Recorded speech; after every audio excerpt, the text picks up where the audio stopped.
When I'm creating something, where did the idea for this come from? Is this truly what God is asking me to do? Or is this me seeing somebody else doing this? And I think I need to keep up. And so I'm going to do this too. Hello, welcome back to the Active Ingredient podcast. This week we have Tonya Papanikolov on the show, who is an incredible human being. I highly recommend that you follow her brand. She is the founder of Rainbo, Rainbo without the W, and it is a functional mushroom company. And I have been following her brand, following her for many years. And she, to me, has always been someone who has been a way shower of how to do things in integrity, how to create businesses and successful businesses that are rooted in integrity and that they're really building in a slower way, not pumping out product every 5 seconds. And aside from that, just as a human being, like the work that she has done on herself, to me, is so evident in how she moves through the world and in her business and in her product. I'm a huge fan. I've talked about this on the show before, but I have had this relationship with caffeine where I've been trying to be more conscious about when I'm taking it, how I'm taking it. And the Rainbo Funky coffee alternative is delicious. Like if you want something that is kind of just a yummy, nourishing alternative that also is stimulating, it has lion's mane, it has a few different functional mushrooms in there. It is amazing. I just put a little bit of milk and have that. We both were drinking that in this episode. And yeah, these are the exact type of people that I want to be highlighting on how they build with truth and connection and integrity in mind. And all of the serious inner work that it takes in order to actually do those things and execute it to reach those goals, because you can have those intuitions or those feelings of how you want to build, but then to actually do it that way is a different thing. And I believe that she is one of those people. So I think there will be a lot of takeaways in this episode for you. We talked about where she's at currently and how a lot of business owners are kind of going through these big question marks. We're living through very, very intense times, and how she's navigated that, what it's been like to have a few years of being a little bit more internal and being more to herself. I think a lot of us have been in that same camp. I have been in that same camp, and I'm also kind of coming out of that myself, which is also a little bit funny considering it's spring and that is a natural cycle. We are not meant to bloom every single day of the year. So we talk about that. We talk about so many things. We talk about aging. We talk about human design. We talk about being in your feminine and tapping into the masculine if you're a female, and vice versa if you're masculine, tapping into feminine energies and giving yourself permission to pivot, being with discomfort and knowing when to stay and when to leave. We talk about visibility. I think this was like the biggest thing for me. It's something that I'm working through a lot, and I know a lot of people that are working through it too. It's working through visibility and letting yourself be seen and known, and letting yourself be seen trying and giving it your all. I think that that is something that it's a topic that you'll see through and through, because I have found that most intentional builders are constantly up against that visibility edge, and it's multi-layered. We talk about many of the layers here, and I just love this conversation. She's someone that I just could talk to for forever, and I'm very, very excited to share her with you. I highly recommend you follow her. If you've been wanting a coffee alternative, check it out. She also has tinctures that you can add into your coffee. For many years, I was using her lion's mane. And yeah, I hope that you enjoy. If you like this episode, if you can give it 5 stars on Apple or Spotify, that would be fabulous. And with that, Tonya, welcome to the show.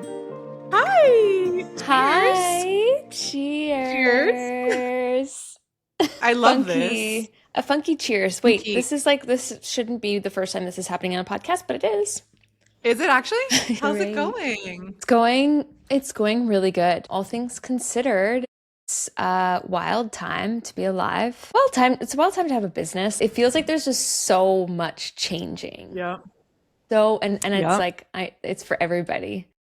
And Yeah. it's coming. It is coming fast. And every day you're like, is everybody else also going through this? Are you waking up every day being like, question mark? Yeah. Yeah. They are, by It's the way. I'm talking to a lot of founders and everybody's like, question mark. Like, question mark. big question marks.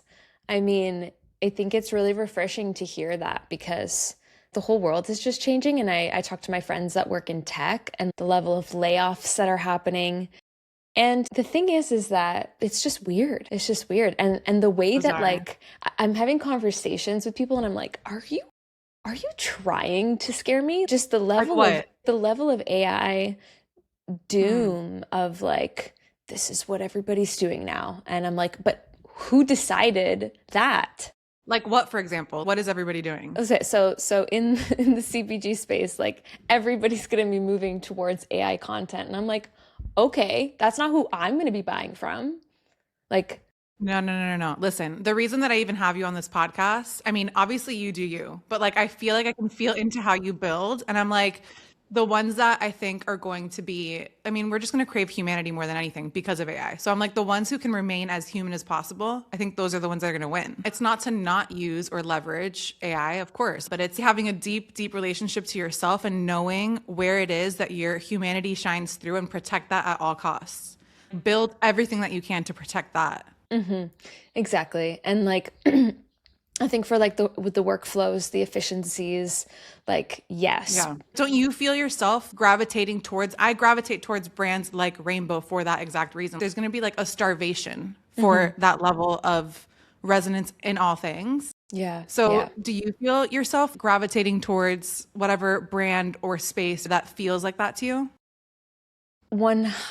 100%. And when I think about, well, I forget what I was reading earlier this year, maybe, but it was like talking about verifiable human experiences being something that we're just going to need. Mm, So it's, yeah, like I think about the retreat, the ethereal reset that we host, and like that is I still think the about that, even though I didn't go. I swear, the I wasn't there, but it was felt. Like I felt it. And we're hosting it again this year, so maybe you'll come September.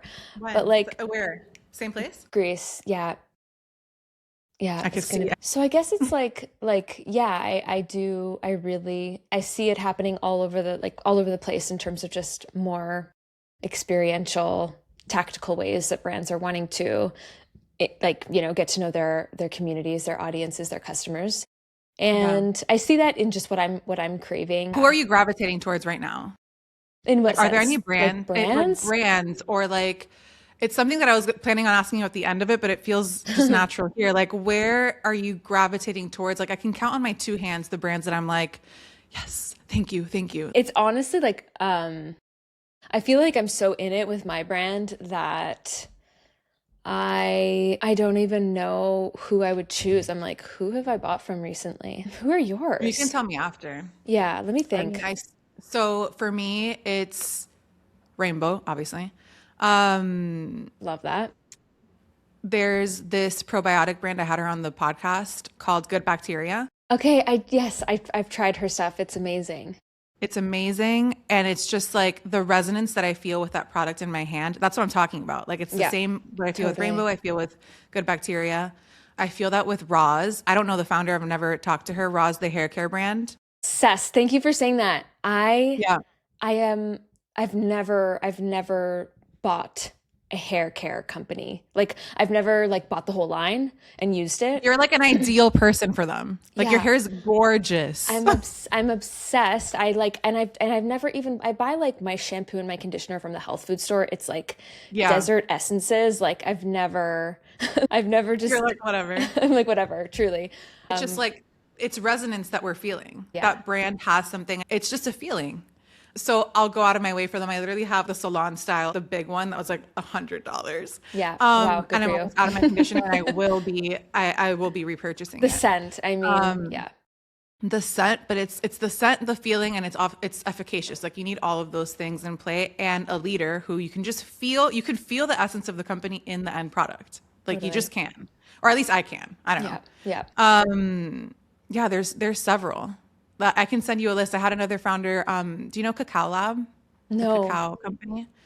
She's another one. And I love having these conversations. And at the same time, aside from Roz, I guess, and I don't know Rainbow's scale. And I wonder what your thoughts are on this. Cause I'm like the really intentional founders who are really building their teams, their products. They're doing it at a level of integrity. Like I know Funky took you a really long time to even get out in the world because you're doing it at this level that most brands don't do, you know? And I'm curious what's going to happen, because I feel like there's going to be more demand for it. But like, it's like frustrating to me that a lot of these brands are still small brands. And I don't know if that's just part of the design, that it's like maybe we need to be doing this internal work to get ourselves ready for scale. Or do you think that like if it's that conscious of a brand, is scale even something that we should be thinking about? No, I mean, it's such a good question. And it's so nuanced and like, you know, one of the challenges, I guess, that we're having right now when I think about scaling is that we've decided to not, at least up to this point, we've never taken institutional financing. And that's been for a lot of reasons. And when I think about the brands, just in the mushroom space, anyways, that are making the loudest noise, that have completely compromised their product. And it seems like they don't even care about taste because the taste is so unanimously like, why are you selling this product? And I'm not even one to like usually say that kind of stuff, but it's just honest. I think, you know, because I really don't ever want to like bring things down, but at the same time, I will create things if there is a need for them. And for Funky and a really delicious tasting coffee alternative and something that's 100% organic and that we have put all this love into. But at the same time, it is tricky. It's just, we're not spending multi-millions of dollars on ads a month. Right. And so like, it's just like, it's a different game that you're playing, and you're still kind of sometimes comparing yourself to the people in the space that just are the loudest and have the most money. So I do think sustainable scaling is a really important thing, and I hope we can figure out those things. And companies like Roz, as far as I know, there is some investment there, and like, thank goodness, because they're doing an exceptional job like at way it. showers. I'm like, there's a way forward. And I do think that there's something, I mean, I obviously this whole podcast is about the inner work, and the outer work is kind of like a byproduct of the inner work. And I'm like, I think that every founder is obviously like, you're coming up against your own edges in everything. And for scale, like my edge could be visibility, where your edge could be something else, you know, like something that you're working through internally until everything clicks. And then you're like, okay, we're good inside, now outside's going to show. What are those inside things that you're currently working through? So I guess the inside things have been, well, I guess in terms of visibility and being seen, and probably the thing that everybody has told me so much from the beginning is like, Tonya, we need to just like get you in front of a camera. You need to be out there. I told you that. Yeah, like that's like, everyone will say that. And I'm like, I get it. I know that. And I'm still in a pocket of like this period where I've been a solo founder and there's been nobody. Like now there is, thankfully. And so now what I'm gearing up for is like, okay, all the like inner places and wounds of like the fear of being seen, the fear of being too much, and all of these things that I've slowly been, you know, just like dying and letting go of, and now stepping into having support with content and getting that out there. But I'd say it's also balanced with the very real realities of if there's nobody to do the XYZ or the quality control or the operational things, like who else, like you have to do it. You have to kind of show up for your business in various ways. But at the same time, you have to have a level of honesty and awareness of yourself to be like, am I hiding behind doing this thing? Do I really need to keep doing this thing? Is it time to delegate? What am I avoiding? Why am I procrastinating? And let's do this thing now. So there's I think like for full body chills. I'm like, yes. How, and it's such a, I know that there's not one moment, it's an accumulation of things, but I feel like that so many people listening can probably relate to this. How are you reinforcing in yourself, it is safe to be seen here, or it is safe to find someone to take this off my plate, to open myself to even see what it feels like to be seen? in my business. Are there practices or are there things that have helped you along the way to shed all the things that are blocking you? What I'm using right now, it's really not much of a mantra. I guess in this exact moment in time, I'm also coming out of a period of time that was very internal, and I was doing some deep inner work and processing of grief, and it was just like a chapter where I needed to be internal. And now I feel like it's really like a spring in so many ways for me. And I also needed to like know that I could give myself that time and that space and not need to be perpetually online, but like I could just like be a human and go inward and do what I needed to do to heal and kind of step out of that phase. Now I'm like, yay, like the world, I'm ready to engage and be here. And so what I'm meeting myself with after a period of not being online so much is some new things of like, oh, I haven't really felt this in a while, because I have shared quite consistently over the past X amount of years, like probably even 15 years when I really think about it. I started bearing my soul to the online world like like a long time ago, where like people were like, what the fuck is up with Tonya? Like, so I think like when I really sit with it, like I actually love to be seen. I'm a projector. I feel Me very, too. oh my gosh, I love that. Yeah. I've been like only talking to projectors for the past week. It hit like, What a gift. oh, what a gift. I had a projector meeting yesterday for an hour and I was like, let's just keep it going, man. I have like, anyways, there's like a full projector combo with Erin Claire Jones that's coming out tomorrow Mm. that you should I listen to. can't wait to listen. Yeah, I love her. But it's Yeah. so funny, like all of like the like all of my creative calls have in the past like six, literally six, have been with projectors, and I just love us because we have the ability to see each other. And Yeah. when I think about me as a little girl, like I actually thrive. I loved attention. I loved Mm. like, so I do feel comfortable with that in some sense. But I'm gonna look something up because it's so poignant to this conversation, and I think you're gonna really love it. But it's basically this post that I found that really hit, and I'm gonna credit who said it as well because it's just so good and so accurate. Okay, I found it. Thank God. Okay. Okay, so this is a post by creators online. We're going to credit them, creativeliving.world. Mm. We can link it. Okay. Are you really afraid of being seen, or is it a fear of being known, a fear of being held to something, a fear of failure publicly, a fear of rejection, a fear of being seen has become this catch-all diagnosis for creative paralysis, and it leaves us feeling broken. And so I loved their lens on that so much, because I think we have this like, what is this fear of being seen that we all talk about? There's so much, right? When I really think Yeah. of where I am right now, my fear of being seen is because I feel pressure, because Mm. the business is at a different point, and there's pressure. The pressure in what way? Like pressure There's pressure for the in like, business to succeed. We do have angels that I obviously like, angel investors that right. I was it's like, just, angel hunters. well, and we You're have like, yeah, you do have angels, Tanya. Rainbow has angels, no, Rainbow totally has Rainbow has, has so many angels, it does. And financial and otherwise.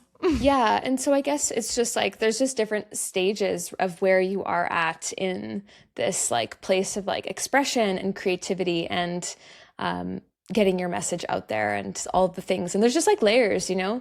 So But like with the fear of being seen being pressure, like if you're seen, you feel like you'll have more pressure. Is that what you mean? so I think no, I think it's for me the I guess it's like, well, what if I do this thing and I put myself out there and it doesn't work? And so I guess that's kind of like fear of failure Yeah. in its ways, right? That you can just be like, so I've been working through that of like, well, if it does, it does. Have you And failed before? I mean, yeah, we all like so many like failure like Yeah. strategies fail all the time. Like Yeah. I think as a creative person or just like when you're in your business, like it happens. It happens like there's Yeah. so many success story like there's so much there. And I think when we can engage with it in a way of being like, oh, well, that thing I tried didn't work. Like, isn't business basically just like then like Continuing that, man, literally over and over. continuing that over and over and over again of like, okay, that worked, but we're still moving on to the next thing. Okay, that really Yeah. didn't work. We actually wasted $100,000 on hiring that person or working with this, and like the thing just didn't work out. So it's the fail. I'm used to it in a way that I Yeah. think like is healthy to engage with. Yeah. Thank you for sharing that, by the way. It really is such a layered thing, and that post is, I think it's going to strike so many chords because I feel like what struck for you is different than what struck for me. For me, it was the second point, Ooh, which tell was me. like the fear of the responsibility that comes Mm, with it. Or when you were saying that you have this freedom now of having retreated for some time and being internal and knowing that you survived that. Like for me, I'm like anything that would stop me from being able to have the freedom that I have in my life to be internal if I need to be, to make my days the way that I like, anything that would block me from being able to do that, I don't want to do. You know what I mm-hmm, mean? mm-hmm. To me, the fear of being seen, I think, is very tied to that fear of responsibility. Of will the responsibility make me stop having the freedom that I have right now, essentially? So you mean if you were to be more seen, would that impact your level of freedom?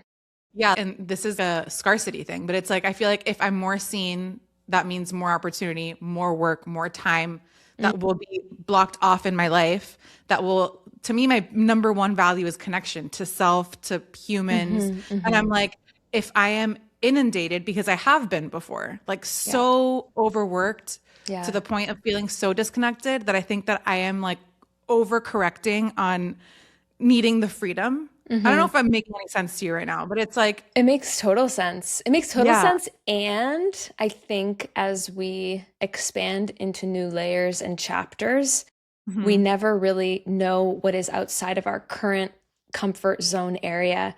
And so there may be things in that current comfort zone area that at the next level, you start saying yes to something up here, but you're starting to say no to something down here that you are Mhm. doing, but you're not even realizing that like, oh, I'm going to outgrow this. And then, Totally. And it goes back to self-trust as most things do. It's like trusting yourself that if that were to come, you can always pivot and yeah, say, no, this is, I'm exactly. stepping away from having connection to myself. I can always exit stage left. Yeah. You know what I mean? Yeah. Yeah, exactly.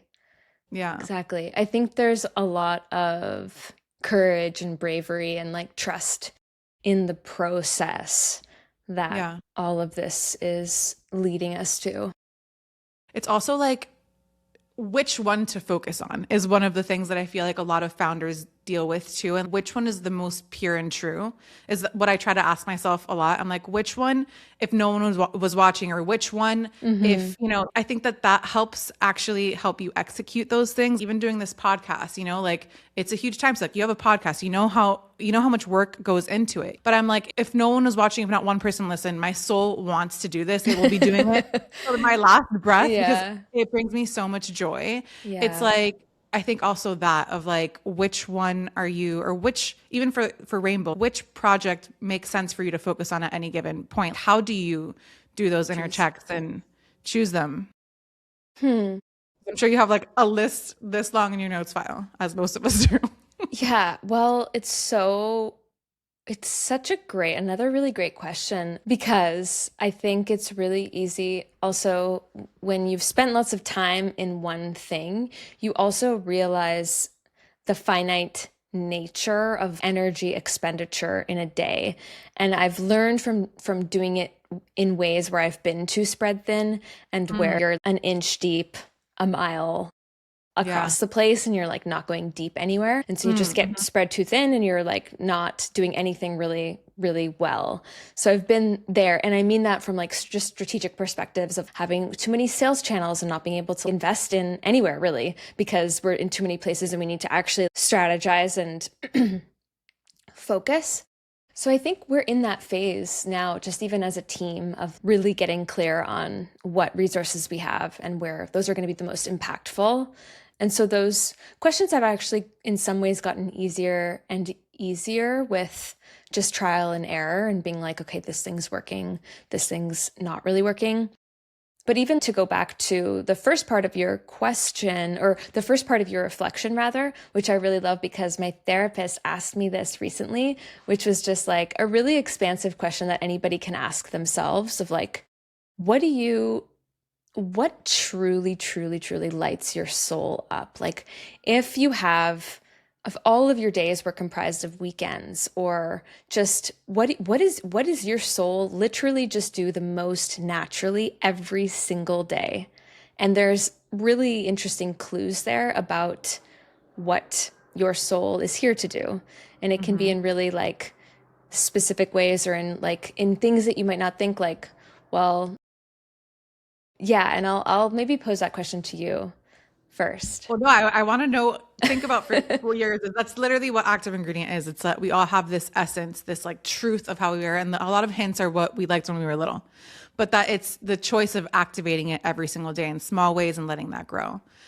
For me, the thing that brings me most aliveness, which is like why I do what I do, is connection. It's connection to self. So that means like having a slow morning for me.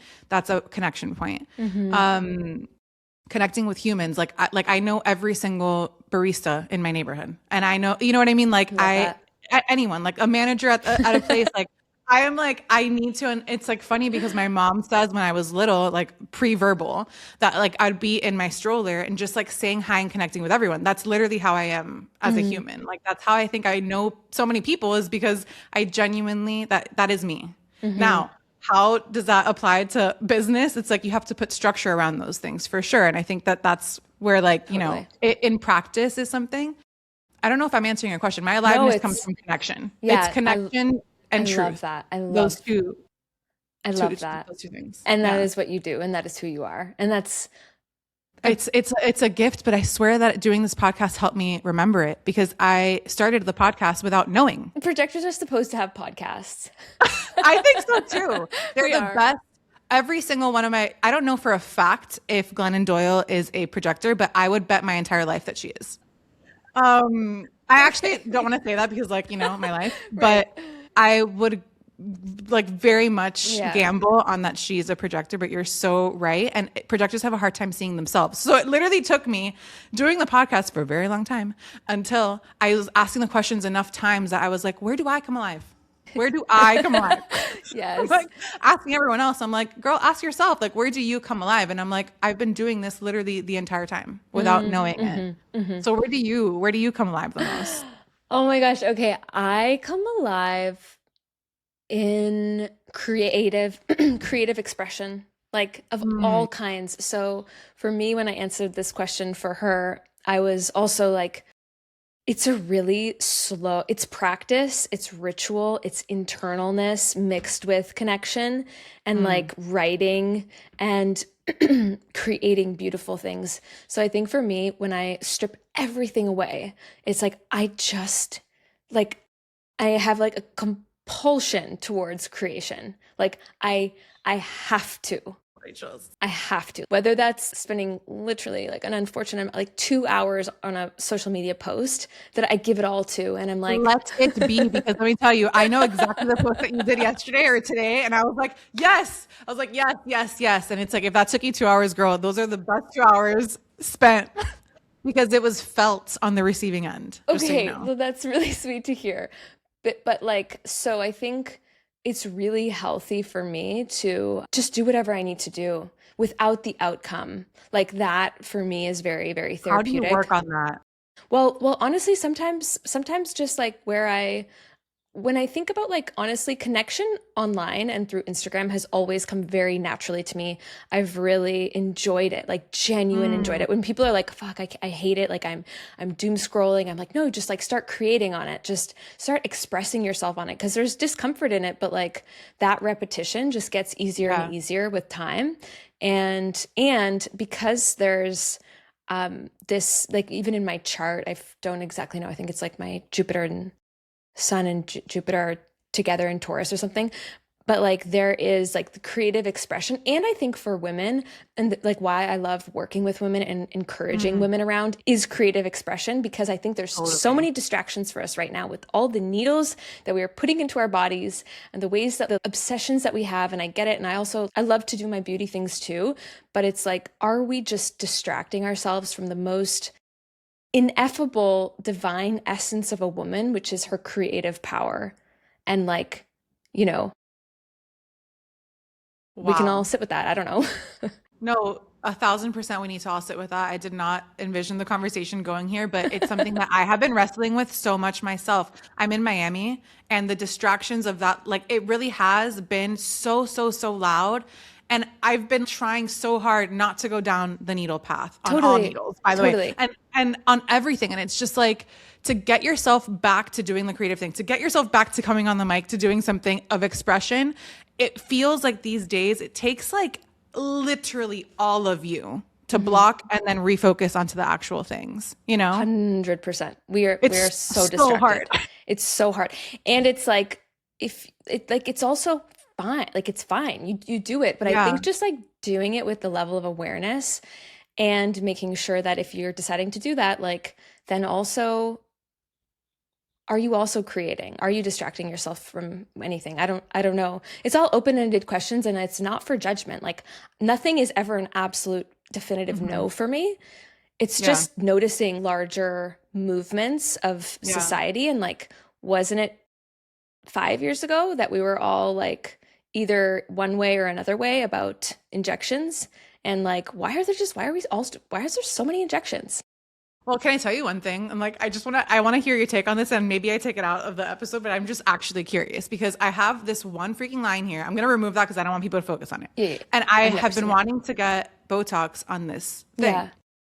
I went yesterday to talk to someone about it, and I just was like, I'm here, but I know I'm not going to get it. Like, I'm not going to do it because to me, and no judgment, but I'm like, to me, emoting, like when I can't emote fully, I've had Botox twice in my life before. Mhm.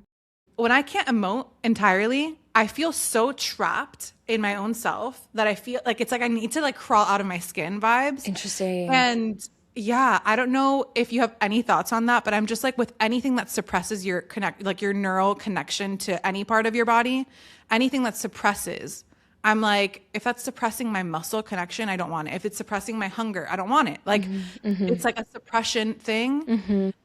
And I'm curious your thoughts on it because I don't think a lot of people are talking about that part, you know? Well, I trust you first and foremost. Like I love that you said all of those things. And I think I've tried so many things once. Yeah. So I do think it's a beautiful, like just even using your way that you're looking at that as a reference point is Yeah. really beautiful, I think, because it's like you've tried it and you might try it again, but you also know where maybe like parts of the edge are. And so if you were to Hmm. try it again, it's like, okay, how does it just feel to move my face? Like, because it's an important part of of what I want to do. Like, if I Yeah. like, can I use this as just like an experiment of being like, does this feel good? Yeah. Um, because I have so many friends that get Botox and it's really helpful like it's really helpful in some cases. Like one of my Totally. friends is a photographer, Totally. and she has just one of the sides that she shoots on is just like really wrinkly, and like she just Yeah. it's like she just wants that, and I'm supportive of that. So I think it's so deep, it's so layered, and I think it's a really interesting thing that it's a really interesting relationship that we seem to be in with aging and with these archetypes. I'm reading Hmm. a really amazing book right now called Made into Mother, I saw you post that. and it's so fascinating because as a culture we are really infatuated and obsessed. And of course, like the maiden phase of life, I mean, it's like it's just so delicious and like innocent. And yet there's also this requirement of the progression of the soul to experience the power and like the fierceness and what Hmm. comes next. And I think we can really hold ourselves back by staying in these places. And there's so much program, there's so much conditioning that goes in And beauty is like one aspect of that we could dive into, and it's nuanced, because I also love beauty. I love going for like Same. I have a red light, like, but I love natural beauty. I love like taking really good care of my skin and going for facials, but I know what my personal limits are, and I'm definitely excited to age with grace. And I think we really, really need role models for somebody that has like is showing signs of wear on their Where they skin are. and a good life. Totally. So I think with the Botox thing, it's like I mean, it sounds like you are in a process of like a dynamic exploration with In that. process. Yes. Yeah. And like, I'm in process. But it's like, it's just annoying. I'm just like, is this going to block my third eye? I don't want it. yeah, I'm like, literally, I'm like, if this is blocking my third eye, I don't want it. But at the same time, I don't want that. I like bought frownies, you know, the yeah, frownies, the like, tape or yeah. And I'm like trying that out because it's like the last thing that I want to do is to suppress the muscle, really, is what you're doing. have But you it's tried like, it before, like on that spot? yeah, And did you I like have. it? Did you? No, that's what I'm saying. I did not like, I looked crazy the second time. The first time I looked amazing. I was a lot younger. The second time I looked literally nuts and I was like, okay, I'm never doing that again because it's like, like I'm a very expressive person. Yeah. And Do you have so, to get it removed? what do you mean? Like, do you have to No, oh, it just no, no, dissolve? no. Okay. Just like Botox is one of those things that it just like goes away on its own. Yeah. But I looked crazy, like really crazy. Not for me. I appreciate the conversation in general because I just feel like people are just not talking about that part. Obviously, everything is nuanced. Everybody has their own relationship to everything. Something that's a poison to someone is the medicine to someone else. That's been the truth always. Yeah. I just think that like I haven't heard anybody say that the part about the suppression of it all, Yeah. you know? Yeah.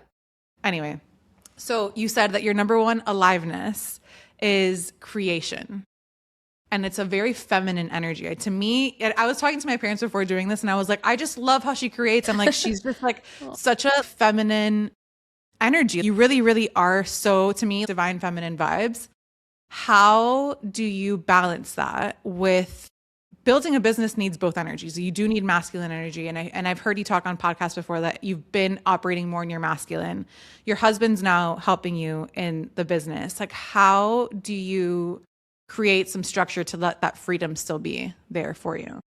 I think like the way when I think about my natural gifts, I suppose, I think the feminine side is true essence. I don't have to work or try. It is like truly, truly who I am. But I also feel quite in balance with my masculine. Thinking back to myself as a little kid too, just like very strong-willed, very, very sure in my voice. And of course that wavers like any natural human. But I think when it comes to building your business and finding something you're passionate about, it starts to like flow and in a way. And so it's kind of different for everybody. I have girlfriends who are hyper exceptionally organized, and they feel like they've been in their masculine and they really want to connect. Connecting to the feminine feels almost like like a disconnection. Whereas like my feminine is hyper connected and I tap in and out of the masculine when I need to. And I think when you have like a passion and a drive in your mission, it's easy to find that.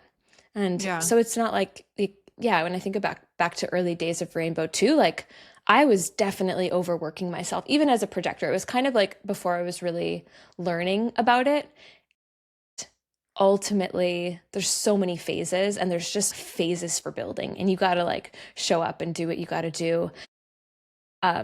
So I think there's been phases where I've gotten to be more masculine. And then I think slowly as the team grew, and we're not a big team by any means, but just like as there was more people and I got to start delegating, I started to really almost have an identity crisis of like, whoa, who am I? Like, who am I? Who have I become? I just was like, I was so in my building that a lot of things just went off to the back burner.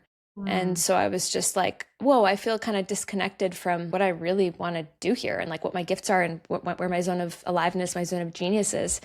And so that was when I started to delegate more and really tune into like, what is it? Like, what is my magic that I can truly bring to this business or to any future thing? So And what are those things? Like, what are those things that maybe fall more into that structured way of building that you were able to delegate, or that your husband is kind of taking over, well, that you feel like allows you to be in your feminine yeah. creativeness? So the first couple of years, I was doing our ordering. I was making the most chicken scratch spreadsheets you could ever imagine. Like so people be like, "Oh, this is okay. Cute. Yeah, this is cute. Like, let me just let me just make some adjustments," and then they'd like show me how magical Excel could be. But it worked. It was like all kind of like I had my system, but it's like very chaotic system. But it worked. But I'd say it was a lot of operations and some finance stuff, the finance stuff that I was doing at the time, anyways, payments, logistics, shipping, customer service to things. So, like, basically operations, I would say, as a whole, as that has And slowly. that comes naturally to Simon. Yeah, he's an engineer. I mean, like, not that he's in the nuts and bolts of it necessarily, but like Yeah. the process design and problem solving. And he's also like an exceptional creative as well. What's his human design? He's a manifesting generator. Mm, Yeah, great combo. Great great, combo. great Wait, combo. question about human design. How have you worked through the waiting for the invitation of it all? Because Mm. man, it is a Yeah, doozy. yeah. I, so when I started the business was around when I started practicing Kundalini yoga. So I really just, I guess my waiting for the invitation was like building my aura and Mm. like like radiance projection. And so I did a lot of that. I actually want to get back into it. Like I take breaks in and out, but like my whole thing, which was what one of my teachers said to me in 2016, which is like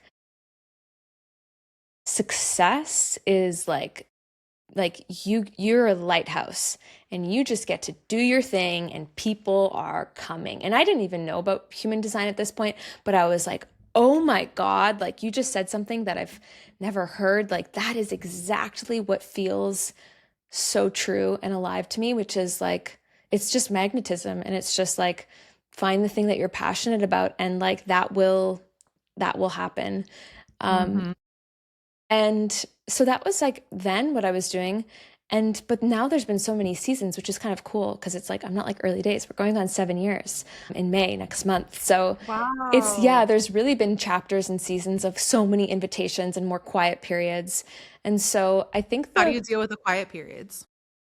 it's hard. Like there's you question things like like just naturally you're just like, "Oh my A gosh, question mark is it from the over?" beginning of Like, the yeah. um Yeah. but I How do think you reignite? Actually, I feel like this is like an interesting thing because the way that you build, and you've been so intentional about product releases. The brand has how many SKUs? 6?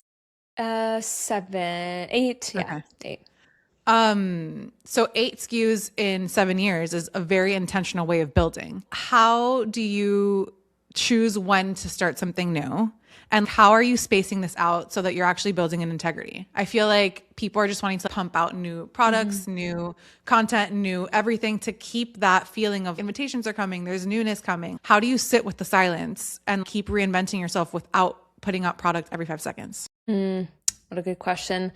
I mean, it's a process for me too, because definitely the urge is sometimes still there. Like, I mean, I have tons of ideas for products. So there's financial limitations of how much it obviously, like just the resources that Hmm. go into launching something. There's some constraint there, I guess. But I mean, so much of the practice part of it is sitting in whatever discomfort you're in and really, really sitting in it instead of the Yeah. distraction, instead of picking up my phone, instead of online shopping, like really sitting with what the feeling is that's alive and just being with that for a moment and trying to release on it.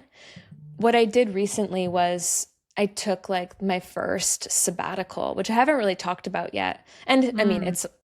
there's layers to it, but I took 4 weeks away and it was so beautiful and it was really what I needed. And I focused on rest. And I, I just communicated to the team what I was going to be like, what was going to be happening. And they were so supportive. And I just was like, I'm just in creative mode. The only things I'm going to be doing are just anything creative and taking space. But I'd say that was in terms of like the momentum question and how do you sometimes reignite? Sometimes it's rest. For me, I needed a period of rest and retreat to reconnect to really like rebuild my wellspring and just like allow that to be okay. Because I think sometimes it's just such a not. refreshing answer. Yeah, that's such a refreshing answer. And I think that a lot of people tap out. And like, so I've questioned so many times myself too, when I'm like, if there's no momentum, is that the universe signaling to me that this isn't it? Like that you need to pivot into something else, that you need to try, like scrap this, start something new. And I think a lot of us with this immediate gratification world that we live in think that way. But I think and it's like it's also a line, like how much are you sitting in rest and not feeling any momentum to, like how far are you going to let that go until you're like, oh no, this is time to tap out. You're like when to leave and when to stay. Totally. Such a good question too. And I think I don't totally know the answer to it because I have felt that way so many times in my life where it's like, okay, well, like I'm asking for the signal that this is the right path, and I'm really not getting it. I'm actually getting the opposite. And so Real. yeah, so you have to kind of be like, okay, at what point? I like to set time frames that I find really, really helpful because I'm a devoted Taurus, so I can stay I love long Taurus. past the expiry date. I think it's good to set time frames of like, okay, you know what? If this, and this are still not happening, and I like put it in your calendar because these dates can pass you by, and you can really like, yeah, these time points can really move quickly. So I think it's helpful to have some checkpoints if that works well for you. I think one thing that I sit with is when I'm creating something, is this like, where did the idea for this come from? Is this like truly what God is asking me to do? Or is this me seeing somebody else doing this? And I think I need to keep up. And so I'm going to do this too. Sometimes in business, you do that and that it is what it is. We all probably. How do you feel into it on a practical level? I feel like it's so body, but like, I'm curious, how do you check in? Well, sometimes it's not till after something has happened that you know. So sometimes you just have to do it and be like, okay, that felt that way. And You're like, womp womp. yeah, You're like, I knew. yeah, there's that. And then other times as we start to like create these self-awareness tools, all of this is just like, creating space in our lives and like creating space between like the stimulus, the idea, and the response of the action. And in that space is a decision that we get to make of how do I want to respond to this person? Do I want to do this? Is this an action I want to follow through on? What is the appropriate action, or is it inaction? And so I think like that spaciousness that we can allow ourselves, which is hard in this world and is quite counterculture because everything is telling us faster, harder, stronger, better, like compete more, all those things. And so, yeah, sometimes it's intuitive. Sometimes it's just the feeling in your body. Sometimes it's journaling. Is your love still of mushrooms? I love mushrooms. I love mushrooms. Is that the driving force? I mean, like, or is it nature, or is it just anything that is true? I think for me, like, I also value connection, I'd say so, so deeply. And I think one of the reasons that mushrooms really, the fire and the excitement and the passion that they have stimulated in me is because I like in my master's, I study the nervous system. Like I love connection. I love, and that's what they do. They're in there and it's like a sentient, different consciousness that is alive and in the ground and connecting the whole world. And so I I am obsessed with that. I love that so, so much. And I remind myself to come back to that because that's what helps me reconnect to like, when you're having putting the fires out of like being in whatever industry you're in and you're like in it with your business. It's like, okay, let me come back to this aspect of nature, which is this aspect of myself that is mirrored, that is there to remind me of that deep connection. I love that so much. I know we kind of touched on it a little bit, but I want to know what little Tonya was like and like what qualities people said about you or that you remember. And that if you feel like in what you're doing now, it's like intertwined, that's kind of like the version that's being expressed. Okay. Well, little Tonya was, she's pretty weird, like in a great way, just like pretty out there. Definitely very, very silly, like random, silly, but also like a leader. Like I would get up in my kindergarten class and like really just be like, hey boys, this is what's happening. Tara and I are going this way. We're going to the office to deliver this. So like I do still feel like there's a lot of those aspects in me. I'd say like my silly, playful sides, I'd like to bring out more of that in the online space, which I don't always, but like with my loved ones and the people that I really, really trust, which has always been the case too. Like I really like I'm very like, there's a definite weirdness that I love to play with. And do you feel like you lost it at any point and you're like gaining it back? Yeah, I'd say probably like when I was drinking, when I was like in that phase of adolescence, I was the most just disconnected from everything. And so, yeah, coming back to it from that point. Love. I And love it so much. yeah, so I think like I love the playful aspects. The like I was a lover, like just obsessed with affection. Like it would gross my sister out, but it was like I would like make these like kissing factories for my parents and make all these like turn around a corner, make all these crazy weird sounds, and then like go and like love bomb them. I've always been a public display of affection kind of person and very touchy. And so I feel like I've done a lot of work to like keep her alive. That makes me really happy. And I hope that just continues. That I get to see more of her. I think we need to do a part 2 because I know that you have another thing right now, but about what you just named of that your close people see that silly side and that you're thinking about how to bring that into the online space. I think a lot of us are struggling with like what to keep for yourself and what to share. That's a good point. So maybe that's like a whole other episode. Yeah. I think it's a big combo. I love that. Okay, well, hopefully it won't take us like 5 months to book it, but yeah, totally. But even if it does, it's fine. Well, thank you so much for coming on. This was a treat and a half. I'm so grateful for you. Talking to you. Like, I feel like we just need to talk all the time. Same, literally same. Yeah. Like I've been you are a lighthouse. Like I'm like for a long time I've been like, she's got it. Like 1,000%, she's got it. And like, it's just the way that you move and build that I'm like, yeah, that's how you do it. Thank you. Thank you for being a way shower. Thank you. Yeah. And where can people find this amazing beverageino that we're both drinking? Rainbo.com. Rainbo.com is where you'll find it. Our Instagrams will link. Rainbo without a W. Without a W. Rainbo. Yeah. Amazing. Yeah. Thank you. Thank you, Sophie. Bye.